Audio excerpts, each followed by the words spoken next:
Hello friends, welcome to Harshan academy. ఈ వీడియోలో మనకి కేవీఎస్ అండ్ ఎన్విఎస్ రిలీజ్ చేసిన కంబైన్ నోటిఫికేషన్ గురించి మనం డీటెయిల్గా డిస్కస్ చేయబోతున్నాము. సో మనకి అఫీషియల్ వెబ్సైట్స్ అనేది ఇక్కడ ఇవ్వడం జరిగింది, ఒకసారి అబ్జర్వ్ చేయండి. So details of post wise and category wise breakups కనుక చూసుకున్నట్లయితే మనకి పోస్ట్ అండ్ కేటగిరీ వైజ్ ఇక్కడ వేకెన్సీస్ అనేది ఇవ్వడం జరిగింది. సో అసిస్టెంట్ కమిషనర్ సంబంధించిన వేకెన్సీస్ ఇలా ఉన్నాయి category wise. Assistant commissioner academics చూసినట్లయితే కనుక సో ఇక్కడ మీరు అబ్జర్వ్ చేయండి, ప్రిన్సిపాల్కి సంబంధించిన ఈక్వలెంట్ గ్రూప్ ఏ అనమాట. సో దానికి సంబంధించిన కేవీఎస్ అండ్ ఎన్విఎస్లో మనకి కేటగిరీ వైజ్ వేకెన్సీస్ అనేది ఇక్కడ చూపించడం జరిగింది. Next vice principal in KVS చూసినట్లయితే మనకి కేటగిరీ వైజ్ ఇక్కడ ఉన్నాయి. నెక్స్ట్ మెయిన్ వేకెన్సీస్ వచ్చేసి పీజీటీస్ ఇన్ కేవీఎస్లో చూసినట్లయితే మనకి subject wise and category wise అనేది వేకెన్సీస్ ఇక్కడ ఇవ్వడం జరిగింది. Next PGT teachers PGTs in ఎన్విఎస్లో చూసినట్లయితే కనుక ఇవి vacancies subject wise and category wise. So మీకు ఏ సబ్జెక్ట్ ఉంటే ఆ సబ్జెక్ట్ చూసుకోండి, ప్లస్ మీ కేటగిరీ కింద ఎన్ని వేకెన్సీస్ ఉన్నాయో కూడా అబ్జర్వ్ చేయండి. నెక్స్ట్ పీజీటీస్ లాంగ్వేజ్ కనుక చూసినట్లయితే ఎన్విఎస్ దానికి సంబంధించిన వేకెన్సీస్ ఇక్కడ ఉన్నాయి. కేవీఎస్లో అయితే కనుక మనకి వేకెన్సీస్ ఉన్నాయి సబ్జెక్ట్ వైజ్. నెక్స్ట్ వచ్చేసి లైబ్రేరియన్ ఇన్ కేవీఎస్ చూడండి. సో లైబ్రేరియన్లో చూసుకుంటే కనుక కేటగిరీ వైజ్ ఈ వేకెన్సీస్ అనేది చూపించడం జరిగింది. TGTs in KVS NVS TGTs in NVS చూసినట్లయితే కనుక మనకి సబ్జెక్ట్ వైజ్ ఈ వేకెన్సీస్ ఉన్నాయి. సో జాగ్రత్తగా అబ్జర్వ్ చేయండి, లాంగ్వేజ్ సంబంధించిన వేకెన్సీస్ కూడా ఇక్కడ ఇవ్వడం జరిగింది. నెక్స్ట్ వచ్చేసి ప్రైమరీ టీచర్స్ ఇన్ కేవీఎస్ చూసినట్లయితే ఈ వేకెన్సీస్ ఇక్కడ ఉన్నాయి. సో ప్రైమరీ టీచర్స్లో మనకి మ్యూజిక్ అంటే ఆర్ట్స్ సంబంధించిన స్పెషల్ ఎడ్యుకేషన్ సంబంధించిన వేకెన్సీస్ కూడా చూపించడం జరిగింది. Next non teaching post in KVS చూసినట్లయితే ఈ వేకెన్సీస్ ఉన్నాయి. నాన్ టీచింగ్ పోస్ట్స్ ఇన్ ఎన్విఎస్లో సంబంధించిన డిఫరెంట్ పోస్టులకి కేటగిరీ వైజ్ వేకెన్సీస్ చూపించడం జరిగింది. నెక్స్ట్ మన క్వాలిఫికేషన్ అండ్ పే స్కేల్ కనుక చూసినట్లయితే ఫర్ అసిస్టెంట్ కమిషనర్కి సంబంధించిన అయితే పే స్కేల్ వచ్చేసి మనకి లెవెల్ 2 నుంచి స్టార్ట్ అవుతుంది. సో అప్పర్ ఏజ్ లిమిట్ వచ్చేసి నాట్ ఎక్సీడింగ్ 45 ఇయర్స్, అంటే మ్యాక్సిమం లిమిట్ వచ్చేసి మనకి 45 ఇయర్స్ ఉండాలి. సో క్వాలిఫికేషన్ చూసినట్లయితే మనకి పీజీ ఉండాలి plus BEd and working as principal మనకి లెవెల్ 12లో పనిచేసి అట్లీస్ట్ 3 ఇయర్స్ ఎక్స్పీరియన్స్ ఉండాలన్నమాట, సెంట్రల్ స్టేట్ ఆర్ ఏదైనా గవర్నమెంట్ ఆర్గనైజేషన్లో. డిజైరబుల్ ఎక్స్పీరియన్స్ చూసుకుంటే working knowledge in English and Hindi or other regional language ఉండాలి. Experience working in residential school మెయిన్గా ఉండాలి. Research work done in the field of education అనేది. For assistant commissioner in KVS చూసుకున్నట్లయితే same ఇక్కడ కూడా PG plus BEd ఉండాలి. So working knowledge ఉండాలి, ప్రిన్సిపాల్గా పనిచేసి ఉండాలి, పే లెవెల్ 12కి at least 3 years, same knowledge of computer application తెలిసిండేది, working knowledge of Hindi and English అనేది బేసిక్ నాలెడ్జ్ ఉండాలి. నెక్స్ట్ ప్రిన్సిపాల్ తీసుకున్నట్లయితే మనకి లెవెల్ 12 ఉంటుంది. ఏజ్ లిమిట్ వచ్చేసి మినిమం 35 to 50 ఇయర్స్ మధ్యలో ఉండాలి. పీజీ బీఈడి ఉండాలి, ప్లస్ వీళ్ళు కూడా వర్కింగ్ ఎక్స్పీరియన్స్ అనేది కేవీఎస్ ఎన్విఎస్లో వర్క్ చేసిన అనుభవం ఉండాలి అనమాట. నెక్స్ట్ వైస్ ప్రిన్సిపాల్ చూసుకున్నట్లయితే కనుక సేమ్ పీజీ ప్లస్ బీఈడి ఉండాలి. సో వీళ్ళు కూడా వర్కింగ్ ఎక్స్పీరియన్స్ అంటే పీజీటీగా వర్క్ చేసిన ఎక్స్పీరియన్స్ ఉండాలి, అట్లీస్ట్ 6 ఇయర్స్ అనమాట. Computer application and Hindi and ఇంగ్లీష్లో నాలెడ్జ్ ఉండాలి. పీజీటీకి చూసుకుంటే కనుక పే స్కేల్ లెవెల్ 8 ఉంటుంది. ఇక్కడ కూడా మనకి పీజీ ప్లస్ బీఈడి అనేది అడగడం జరిగింది. So teaching proficiency to teach in Hindi and English medium అనేది బేసిక్ నాలెడ్జ్ అనేది ఉండాలి. నెక్స్ట్ సబ్జెక్ట్ వైజ్ ఇంగ్లీష్ ఏ సబ్జెక్ట్ ఆ సబ్జెక్ట్ సంబంధించిన క్వాలిఫికేషన్స్ అనేది ఇక్కడ ఇవ్వడం జరిగింది, ఒకసారి అబ్జర్వ్ చేయండి. సో డిజైరబుల్ క్వాలిఫికేషన్ చూసుకున్నట్లయితే ఎక్స్పీరియన్స్ ఆఫ్ టీజీటీగా వర్క్ చేసిన అనుభవం ఉండాలి, experience of working in school KVS and resident school for NVS, knowledge of computer application. So ఈ 3 క్వాలిఫికేషన్స్ కూడా ఉండాలని అడుగుతున్నాడు. Next PGT computer science physical education కనుక చూసుకున్నట్లయితే పీజీటీ కంప్యూటర్ సైన్స్కి వచ్చేసి మనకి MSc computer science or MCA ఉండాలి, ప్లస్ ఆర్ ఎంటెక్ ఉన్నా కూడా సరిపోతుంది. బీఈడి కంపల్సరీ ఉండాలి. Next PGT physical education male female చూసుకుంటే కన్నా ఇక్కడ కూడా PG plus so master in physical education degree from NCT అంటే రికగ్నైజ్ మినిమం 50%తో ఉండాలి. Should be represent at least state level national level in any of the sports గేమ్స్లో participate చేసిన అనుభవం ఉండాలి. Experience in recognised institute as physical. So ఇక్కడ experience అడుగుతున్నాడు. Experience of working in the residential స్కూల్స్లో work చేసిన అనుభవం ఉండాలి. నెక్స్ట్ వచ్చేసి PGT modern Indian language same ఇక్కడ కూడా అంతే. పీజీ ప్లస్ బీఈడి అనేది desirable qualification. Proficiency in teaching Hindi and English తెలిసిండేది. రీజనల్ లాంగ్వేజ్ తెలిసిండాలి. Experience of working in residential school. Knowledge of computer application. Next TGT చూసుకున్నట్లయితే Hindi English Sanskrit and third లాంగ్వేజ్కి ఇక్కడ మనకి పే స్కేల్ లెవెల్ 7 నుంచి స్టార్ట్ అవుతుంది. Age limit వచ్చేసి మనకి మ్యాక్సిమం 35 years ఉండాలి. ఇక్కడ మనకి కేవీఎస్ అండ్ ఎన్విఎస్లో మనకి 4 years integrated degree course BEd ఉండాలి. సేమ్ ఎన్విఎస్లో కూడా అదే ఉంటుంది. లేదు అనుకుంటే డిగ్రీ ప్లస్ బీఈడి ఉన్నా మనకి సరిపోతుంది. సో వీటితో పాటు మనకి సెంట్రల్ టెట్ అనేది క్వాలిఫై ఉండాలి పేపర్ 2లో.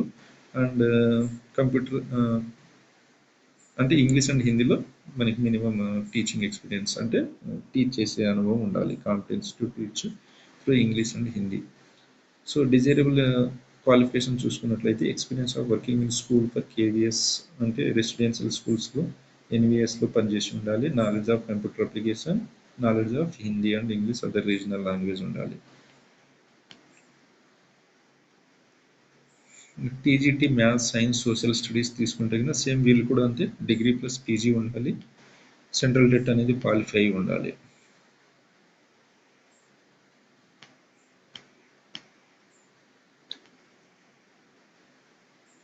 TGT computer science music art physical education చూసుకుంటే వీళ్ళు కూడా అంతే డిగ్రీ ప్లస్ బీఈడి ఉండాలి. సెంట్రల్ టెట్ అనేది క్వాలిఫై ఉండాలి.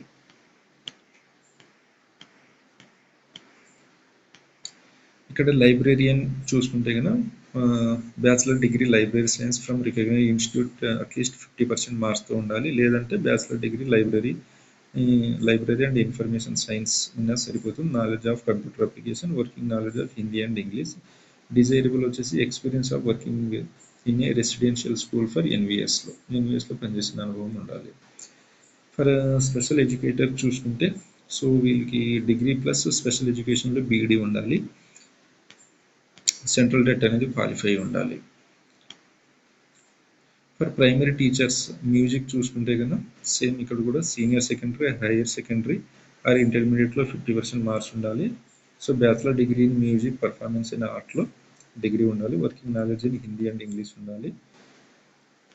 నెక్స్ట్ ప్రైమరీ టీచర్ చూసుకుంటే కన్నా ఈ సీనియర్ సెకండరీ, హైయర్ సెకండరీలో at least 50% marks or 2 years diploma DEd చేసిన అనుభవం డిఎడ్ కంప్లీట్ చేసి ఉండాలి. ప్లస్ సెంట్రల్ టెట్ అనేది కూడా క్వాలిఫై ఉండాలి. స్పెషల్ ఎడ్యుకేషన్ కూడా అంతే 2 years డిఎడ్ చేసి ఉండాలి. సిటెట్ అనేది క్వాలిఫై ఉండాలి. ఫర్ నాన్ టీచింగ్ పోస్ట్ చూసుకుంటే కన్నా మనకి అడ్మినిస్ట్రేటివ్ ఆఫీసర్. సో ఆల్మోస్ట్ మనకి ఇక్కడ నాన్ టీచింగ్ పోస్ట్ చూపించిన అన్నిట్లో ఎక్స్పీరియన్స్ అనేది అడుగుతున్నాడు. ఏ ఒక ఎక్స్పీరియన్స్ అడిగాడు. ఫైనాన్స్ ఆఫీసర్ కూడా ఎక్స్పీరియన్స్ అడిగాడు. నెక్స్ట్ అసిస్టెంట్ ఇంజనీర్ కూడా 2 years ఎక్స్పీరియన్స్ అడిగాడు. అసిస్టెంట్ సెక్షన్ ఆఫీసర్ చూసుకుంటే కన్నా minimum 3 years. And junior translator చూసుకుంటే కన్నా దానికి సంబంధించిన క్వాలిఫికేషన్ ఇక్కడ మాస్టర్ డిగ్రీ ఉండాలి రికగ్నైజ్డ్ యూనివర్సిటీ నుంచి. సో ఒకసారి 2 years ఎక్స్పీరియన్స్ అడిగాడు. ఇక్కడ కూడా సీనియర్ సెక్రటరీ అసిస్టెంట్కి వచ్చేసి డిగ్రీ ప్లస్ ఎక్స్పీరియన్స్ 3 years అడిగాడు. స్టెనోగ్రాఫర్ గ్రేడ్ 1 చూసుకుంటే కన్నా మనకి డిగ్రీ ఉండాలి, 5 years ఎక్స్పీరియన్స్ ఉండాలి. స్టెనోగ్రాఫర్ గ్రేడ్ 2 చూసుకుంటే కన్నా మనకి గ్రాడ్యుయేషన్. సో దీనికి మాత్రం మనకి ఎక్స్పీరియన్స్ అవసరం లేదు. డిగ్రీ ప్లస్ మనకి స్కిల్ టెస్ట్ ఉండాలి. సో మినిమం స్పీడ్ ఇక్కడ మెన్షన్ చేయడం జరిగింది, ఒకసారి చూడండి. నెక్స్ట్ జూనియర్ సెక్రటరీ అసిస్టెంట్ చూసుకుంటే కన్నా సో ఇక్కడ ఎసెన్షియల్ క్వాలిఫికేషన్స్ ఇవ్వడం జరిగింది, ఒకసారి డీటెయిల్స్ ఒకసారి చెక్ చేసుకోండి. అండ్ ల్యాబ్ అటెండెంట్ మనం చూసుకుంటే మనకి 10th class ఆర్ ఇంటర్మీడియట్ ఉంటే సరిపోతుంది. సో ఇక్కడ ఎక్స్పీరియన్స్ అవసరం లేదు. మల్టీ టాస్కింగ్ స్టాఫ్ చూసుకుంటే మనకి 10th class సరిపోతుంది. నెక్స్ట్ వచ్చేసి ఏజ్ రిలాక్సేషన్ చూసుకుంటే మనకి కేటగిరీ వైజ్ ఏజ్ రిలాక్సేషన్ ఇక్కడ ఇవ్వడం జరిగింది, ఒకసారి అబ్జర్వ్ చేయండి.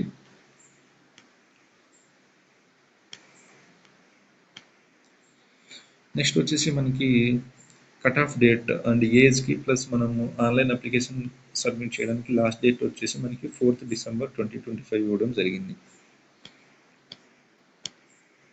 సో ఈడబ్ల్యూఎస్ వాళ్ళకి సంబంధించిన కండిషన్స్ ఇక్కడ ఇవ్వడం జరిగింది. ఒకసారి ఎవరైనా ఈడబ్ల్యూఎస్ క్యాండిడేట్స్ ఉంటే ఇక్కడ చెక్ చేసుకోండి. సో మోడ్ ఆఫ్ సెలెక్షన్ చూసుకుంటే కనుక మనకి 2 tier examination plus followed by interview అనేది ఉండడం జరుగుతుంది. ఫస్ట్ వచ్చేసి మనకి ప్రిలిమ్స్ ఉంటుంది. మెయిన్స్లో ఎవరైతే టైర్ 2లో క్వాలిఫై ఉంటారో వాళ్ళకి 85% అనేది ఎగ్జామ్ ప్లస్ 15% అనేది ఇంటర్వ్యూ మార్క్స్ అనేది తీసుకోవడం జరుగుతుంది. సో ఇంటర్వ్యూ వచ్చేసి మనకి 100 మార్క్స్ ఉంటుంది. సో ఇక్కడ కింద మెన్షన్ చేసిన పోస్ట్కి పైన క్రైటీరియా ద్వారా సెలెక్షన్ అనేది జరుగుతుంది. నెక్స్ట్ వచ్చేసి ఇక్కడ మనకి ఇక్కడ మనకి 2 టైర్ సేమ్ ఇక్కడ కూడా, బట్ ఇక్కడ మనకి ఎగ్జామ్ ప్లస్ స్కిల్ టెస్ట్ అనేది ఉంటుంది. నెక్స్ట్ ఇక్కడ కనుక చూసినట్లయితే there will be neither interview nor skill test. అంటే మనకి అసిస్టెంట్ సెక్షన్ ఆఫీసర్కి, సీనియర్ సెక్రటరీ అసిస్టెంట్కి, ఎన్విఎస్లో చూసుకుని lab attendant and multi tasking అయితే కనుక ఓన్లీ ఎగ్జామ్స్ మాత్రమే టైర్ 2లో వచ్చిన మార్క్స్ని బట్టి మాత్రమే సెలెక్షన్ చేసుకుంటారు. నెక్స్ట్ టైర్ 1 కన్నా చూసినట్లే ప్రిలిమ్స్. టైర్ 1 అంటే ప్రిలిమ్స్ అని చెప్పొచ్చు. మనకి ఇక్కడ వచ్చేసి 100 క్వశ్చన్స్ ఇవ్వడం జరుగుతుంది. 2 hours టైం ఇస్తారు. సో ఫస్ట్ పార్ట్ 1 చూడండి, జనరల్ రీజనింగ్ ఉంటుంది. Number of questions 20, total marks 60. అంటే ఈచ్ క్వశ్చన్ క్యారీస్ 3 మార్క్స్ అనమాట. నెక్స్ట్ పార్ట్ 2లో న్యూమరికల్ ఎబిలిటీ ఉంటుంది.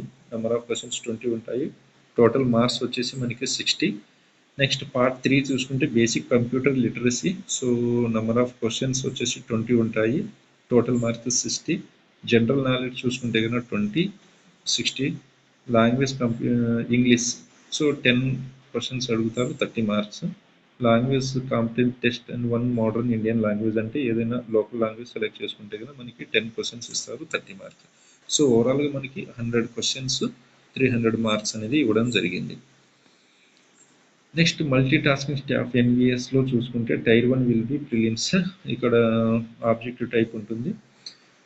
మల్టీ టాస్కింగ్ వచ్చేసి మేజర్గా మనకి general awareness and current affairs 20 questions 60 marks ఉంటాయి. బేసిక్ కంప్యూటర్స్ మీద చూసుకుంటే మనకి 40 క్వశ్చన్స్ ఇవ్వడం జరిగింది.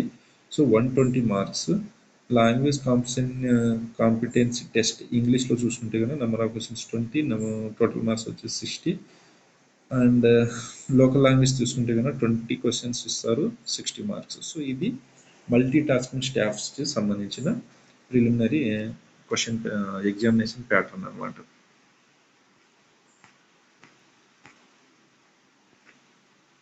సో టైర్ 1లో each question carries 3 marks. There will be negative marking ఉంటుంది. రాంగ్ ఆన్సర్కి అయితే కనుక 1/3, అంటే ఒక క్వశ్చన్ రాంగ్ అయితే 1 మార్క్స్. ఎందుకంటే ఇక్కడ మనకి ఒక క్వశ్చన్కి 3 మార్క్స్ ఇచ్చారు కాబట్టి 1 మార్క్ నెగిటివ్ కింద కట్ చేయడం జరుగుతుంది. There will be separate tier 2 ఉంటుంది ప్రతి సబ్జెక్ట్కి. సో టైర్ 2 చూసుకున్నట్లయితే కనుక మనకి అంటే objective type plus descriptive both ఉంటుంది. ఒకసారి ఇది అబ్జర్వ్ చేయండి. సో ఆబ్జెక్టివ్లో వచ్చేసి 60 క్వశ్చన్స్, డిస్క్రిప్టివ్లో వచ్చేసి 10 క్వశ్చన్స్ ఇస్తారు. మార్క్స్ చూసుకున్నట్లయితే మనకి ఆబ్జెక్టివ్ వచ్చేసి ఈచ్ క్వశ్చన్ క్యారీస్ 1 మార్క్స్, డిస్క్రిప్టివ్కి వచ్చేసి 4 మార్క్స్. సో ఓవరాల్గా మనకి 70 క్వశ్చన్స్ 100 మార్క్స్ అనేది ఇవ్వడం జరుగుతుంది. సో టైర్ 2లో మనకి నెగిటివ్ మార్కింగ్ ఉంటుంది. ఇది కూడా 1/4 నెగిటివ్ మార్కింగ్ ఇవ్వడం జరిగింది. నెక్స్ట్ ఇంటర్వ్యూ ఉంటుంది. సో ఇంటర్వ్యూకి వచ్చేసి మనకి టైర్ 2లో 1:3 అని ఇంటర్వ్యూకి సెలెక్ట్ చేయడం జరుగుతుంది. అదే స్కిల్ టెస్ట్కి అయితే కనుక 1:5 అనేది సెలెక్ట్ చేయడం జరుగుతుంది.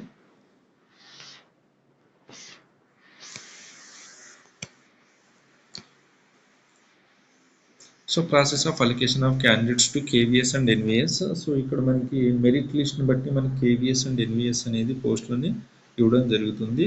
సో అది కూడా మీ క్యాండిడేట్స్ మనము ప్రిఫరెన్స్ అనేది ఇవ్వాలి. అంటే మీరు కేవీఎస్ సెలెక్ట్ చేసుకుంటారో ఎన్విఎస్ సెలెక్ట్ చేసుకుంటారో అనే దాన్ని బట్టి మీకు పోస్ట్ అనేది అలాట్ చేయడం జరుగుతుంది. సో ఎవరైనా కానీ మీ ప్రిఫరెన్స్ కనుక ఇవ్వకపోతే అసలు మీకు ఏ పోస్ట్ అనేది అలాట్ చేయడం జరగదని చెప్పి క్లియర్గా నోట్ ఇవ్వడం జరిగింది.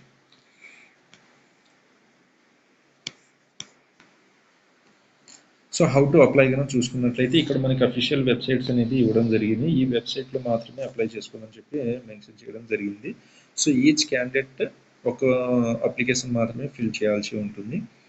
నెక్స్ట్ మీరు అప్లై చేసేటప్పుడు మీకు personal email ID and mobile number అంటే ఇవి రెండు వర్కింగ్లో ఉండాలి. ఎందుకంటే మీ కమ్యూనికేషన్ అంతా ఈమెయిల్ అండ్ మొబైల్ ద్వారానే జరుగుతుంది. నెక్స్ట్ వచ్చేసి మీరు ఆన్లైన్ అప్లై పోర్టల్ ద్వారా మీరు అప్లై చేసినట్లయితే మనకి లాగిన్ ఐడి అండ్ పాస్వర్డ్ అనేది జనరేట్ చేసుకోవాలి. తర్వాత ఫర్దర్ డీటెయిల్స్ అన్ని ఫిల్ చేసుకోవాలి. నెక్స్ట్ ఎగ్జామినేషన్ ఫీజు చూసుకుంటే కనుక మీకు పోస్ట్ వైజ్ అనేది ఇక్కడ ఎగ్జామినేషన్ ఫీజు ప్రాసెసింగ్ ఫీజు అనేది మెన్షన్ చేయడం జరిగింది. సో మీరు ఏ పోస్ట్కి అప్లై చేస్తున్నారో ఒకసారి చూసుకోండి, దాన్ని బట్టి మీకు ఫీజు అనేది ఇక్కడ ఇవ్వడం జరిగింది.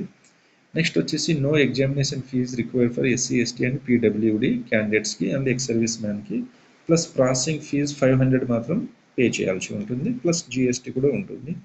సో మీరు అప్లై చేసేటప్పుడు ఫోటోగ్రాఫ్ అండ్ సిగ్నేచర్ అనేది చూసుకోండి. మనం పేమెంట్ ఆన్లైన్ మోడ్లో చేయొచ్చు. సో ఇంపార్టెంట్ డేట్స్ కానీ అబ్జర్వ్ చేసినట్లయితే మనకి రిజిస్ట్రేషన్ ఓపెన్ వచ్చేసి 14 నవంబర్ నుంచి, క్లోజింగ్ డేట్ వచ్చేసి 4 డిసెంబర్కి. సో ఫీ డిపాజిట్ కూడా సేమ్ 14 నవంబర్ ఓపెన్ అవుతుంది, క్లోజ్ వచ్చేసి 4 డిసెంబర్. సో ఇవి మనకి ఇంపార్టెంట్ డేట్స్. సో ఇది ఫ్రెండ్స్ మన కేవీఎస్ అండ్ ఎన్విఎస్ నుంచి డీటెయిల్ నోటిఫికేషన్ గురించి ఎక్స్ప్లెయిన్ చేశాను అనుకుంటున్నాను. సో ఆల్ ది బెస్ట్ అందరికీ. Thank you.